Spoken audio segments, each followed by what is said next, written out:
அதிமுக முன்னாள் அமைச்சர் SP வேலுமணி ரம்ஜான் பண்டிகையொட்டி இஸ்லாமிய மக்களுக்கு ரம்ஜான் பொருட்களின் தொகுப்பு வழங்கும் நிகழ்ச்சியில் கலந்து கொண்டு இஸ்லாமிய மக்களுக்கு ரம்ஜான் பொருட்களின் தொகுப்புகளை வழங்கினார். கோவை சிறுபான்மையினர் பிரிவு துணை செயலாளர் கோட்டை ஹக்கீமின் தாய் தந்தையர் லத்தீப் பத்ருமா அறக்கட்டளையின் சார்பில் போத்தனூர் சாலை திருமறை நகர் பகுதியில் உள்ள அவரது இல்லத்தில் 1500க்கும் மேற்பட்ட இஸ்லாமிய மக்களுக்கு ரம்ஜான் பொருட்களின் தொகுப்பு வழங்கும் நிகழ்ச்சி நடைபெற்றது.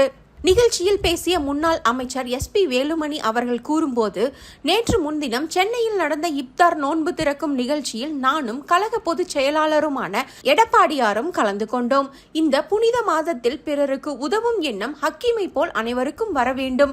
மேலும் 100 பேருக்கு இந்த உதவியை துவங்கியவர் இன்று 7வது ஆண்டாக ஏழை மக்களுக்கு கொடுத்து வருகிறார். அவரை பாராட்டுகிறேன். எடப்பாடியார் தலைமையில் இஸ்லாமிய மக்களுக்கு ஏராளமான திட்டங்களையும் உதவிகளையும் செய்துள்ளோம். குறிப்பாக இஸ்லாமியர்களின் நீண்ட நாள் கோரிக்கையான கபர்ஸ்தான் கட்டி கொடுத்தது அதிமுக அரசு. மேலும் ஹஜ் யாத்திரைக்காக மத்திய அரசு மானியத்தை நிறுத்திய போதும் அதிமுக அரசு தடையின்றி நிதி உதவி வழங்கியது. அதேபோல் ஹஜ் புனித யாத்திரை செல்பவர்கள் சென்னையில் தங்குவதற்கும் ஓய்வு இல்லம் கட்டி கொடுத்ததும் அதிமுக அரசுதான் என்று பெருமையுடன் கூறினார். நிகழ்ச்சி பிரம்மாண்டமான முறையிலே சென்னையில் நடத்தப்பட்டது. நம்முடைய பொதுச் செயலாளர் எடப்பாடியார் அவர்களால் நம்முடைய அதிமுக சார்பாக நடத்தப்பட்டது. நானும் அதில் கலந்து கொண்டு நிறைய நம்முடைய இஸ்லாமிய தலைவர்கள், முன்னணி தலைவர்கள் எல்லாம், கூட்டணி கட்சி தலைவர்கள் எல்லாம் கலந்து கொண்டார்கள். பாத்தீங்கன்னா இது முக்கியமான மாதம். அனைவரும் விரும்பக்கூடிய நோன்பிருந்து அவர் என்னென்ன நபிகள் நாயகத்தை வேண்டுகிறார்களோ எல்லாமே கிடைக்கக்கூடிய தினம்.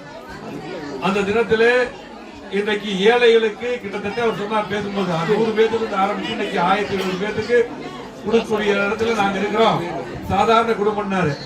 அதாவது சாதாரண குடும்பங்கிறது மட்டுமல்ல, இந்த கொடுக்கக்கூடிய தன்மை நம்முடைய ஹக்கீம் கருதி அதுதான் முக்கியம். ஒரு சின்ன அவர் என்ன முடியுமோ அதை கொடுக்குறாங்களோ, கொடுக்கக்கூடிய தன்மை இருந்தாலே, அந்த நல்ல மனது இருந்தாலே அது மிகப்பெரிய விஷயம். அந்த மனது நம்முடைய ஹக்கீம்ல ஒரு குடும்பத்துக்கு இருக்குது. அதை நம்ம எல்லாரும் சேர்ந்து பாராட்டுறோம். அவருடைய குடும்பம் எல்லாம் வல்ல இறைவன் நம்முடைய அல்லாஹ் அவர்களும் அதே போல எல்லா கடவுளும் உங்களுக்கு எல்லாமே வாழ்த்துக்கள் குடும்பத்துக்கு உங்களுக்கு கண்டிப்பாக இருக்குது. நாங்களும் உங்களுக்காக பிரார்த்தனை செய்கிறோம் என்று சொல்லி, இந்த இஸ்லாமியர்களுக்காக மற்றவர்கள் எல்லாம் என்ன சொன்னாலும் சரி, உண்மையாக அதிகமான திட்டங்களை தந்தது அதிமுக அரசு. அது மட்டுமல்ல, என்ன பொறுத்தளவுக்கு என்றைக்கு நான் உங்கள் சகோதரன், உங்களுக்கு தெரியும். கிட்டத்தட்ட தமிழ்நாட்டிலேயே எங்கே இல்லாத அளவுக்கு கபர்ஸ்தான் கிட்டத்தட்ட மெயின் ரோட்ல கிட்டத்தட்ட 10 கோடி மதிப்புல அந்த கபர்ஸ்தான் அமைச்சு கொடுத்துருக்கோம். அங்கேயே தொழுகை எல்லாம் சரி. அது மட்டுமல்ல, உங்களுக்கு எந்த பள்ளிவாசல் கட்டுவோம் இருந்தாலும் சரி, எந்த உதவிக்கு வந்தாலும் கண்டிப்பா. அதே போல உங்களுக்கு எல்லாம் தெரியும், உங்களுக்கு நாகூர்ல பாத்தீங்கன்னா, நாகப்பட்டினம் மாவட்டத்தில் போகும்போது அங்க மழை வெள்ளத்துல அந்த தர்கா மிகப்பெரிய பாதிப்பாச்சு. அன்னைக்கு நான் இன்சார்ஜா இருந்தேன். உடனடியா எடப்பாடி முதலமைச்சர் கூட்டு போய் உடனடியா 5 கோடி செலவுல அந்த தர்காக்குள்ள இருக்கக்கூடிய அந்த சுவரெல்லாம் கட்டி கொடுத்தோம். அது தர்காக்குள்ள குளம் இருக்கிறதெல்லாம் இடிஞ்சிருச்சு, அதெல்லாம் கட்டி கொடுத்தோம். இன்னும் நிறைய சொல்லலாம். ஹஜ் கமிட்டியுடைய புனித பயணத்தினுடைய கட்டணத்தை 6 கோடி ரூபாய் கொடுத்துட்டு இருந்தாங்க. அதை மத்திய அரசு ரத்து பண்ணாங்க. இப்போ உடனடியா எடப்பாடியார் இருக்கும் போது எல்லாம் நிறைய ஜமாத்துடைய தலைவர்கள் எல்லாம் கூட வந்தாங்க. நல்லா கொடுத்து அந்த 6 கோடி மானியத்தை எங்க அம்மாவுடைய அரசு எடப்பாடியாரே நீ தர வேண்டும், உடனடியாக அந்த 6 கோடியை கொடுத்தோம். சொல்லிட்டே போனா அது 10 கோடியாக மாத்திரம் கோயம்புத்தூர் கொடுத்து எடப்பாடியார் அறிவிச்சு 10 கோடி அறிவிச்சு இப்படி நிறைய சொல்லிட்டாரு. அதே போல புனித பயணத்துக்கு கட்டணம் தங்கும் விடுதிக்கு 15 கோடி ரூபாய் வாங்கி கொடுத்தோம் கட்டுவதுக்கு. இப்படி நிறைய நம்ம சொல்லிட்டே போலாம். இன்னும் நிறைய பேருக்கு வேலை வாய்ப்பு, நான் அமைச்சராக இருக்கும்போது நிறைய இஸ்லாமியர் வேலை வாய்ப்பு நம்ம நிறைய தம்பிகளுக்கு வாங்கி கொடுத்துருக்கோம். நிறைய வீடுகள் வாங்கி கொடுத்துருக்கோம். நிறைய சொல்லிட்டு போலாம்.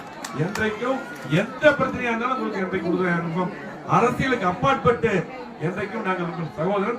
அதே போல எடப்பாடியாரும் உங்களுக்கு உறுதுணையாக கண்டிப்பா எப்பொழுது இருப்பார் என்று சொல்லி நம்முடைய மீண்டும் ஒரு முறை அனைவர் சார்பாக ஹக்கீம் அவர்கள் இந்த உதவிகளை செய்யக்கூடிய அவருடைய குடும்பத்திற்கும், குறிப்பாக லத்தீப் பத்ருமா அறக்கட்டளை அத்தனை பேருக்கும் நெஞ்சார்ந்த மனமார்ந்த நன்றியை கூறி அனைவருக்கும் வாழ்த்துக்களை கூறி விடைபெறுகிறேன். நன்றி.